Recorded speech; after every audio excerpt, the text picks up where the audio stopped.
ఎందుకు ఇలా మారిపోయింది క్రైస్తవ్యం? దేవుడు 66 పుస్తకాల బైబిల్ ఎందుకు ఇచ్చాడు మీకు? 60 సంవత్సరాలు నీ ఆయుష్ కాలంలో నువ్వు చదవాలని, నేర్చుకోవాలని, నీ జీవితంలో అమలు చేయాలని, నీ జీవితంలో పాటించాలని, సమాజానికి ప్రకటించాలని కదా ఇచ్చాడు. ఈ 66 పుస్తకాలు నీ చేతికి రావడం వెనుక ఎంతమంది ప్రాణత్యాగం ఉందనుకుంటున్నావు? ఊరకనే వచ్చిందనుకుంటున్నావా? లేదు. ఎంతమంది తమ ప్రాణాలను పణంగా పెట్టారండి? ప్రవక్తల జీవితాలు చూడండి ఒకసారి. పాత నిబంధనలో ఎవరండి ప్రశాంతంగా చనిపోయారు చెప్పండి?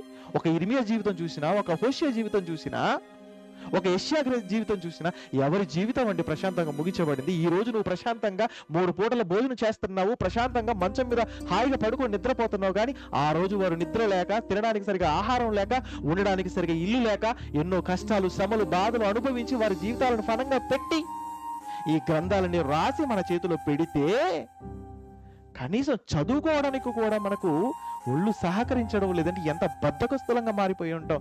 ఒక్కసారి మనసు పెట్టి ఆలోచించండి. ఈ మాటలు మాట్లాడుతున్నప్పుడు మీ మనసు గాయం కావచ్చు, అయినా పర్వాలేదు, మీరు మారాలి. మనం మారాలంటే మనం మార్చుకోవాలి. దేని కొరకు? క్రైస్తవులను చెప్పుకుంటున్నాం కదా. మనం చెప్పుకుంటున్నటువంటి మనం మన చేతిలో పెట్టిన బైబిల్లో ఉన్న విషయాలు నేర్చుకోకపోతే ఎలా?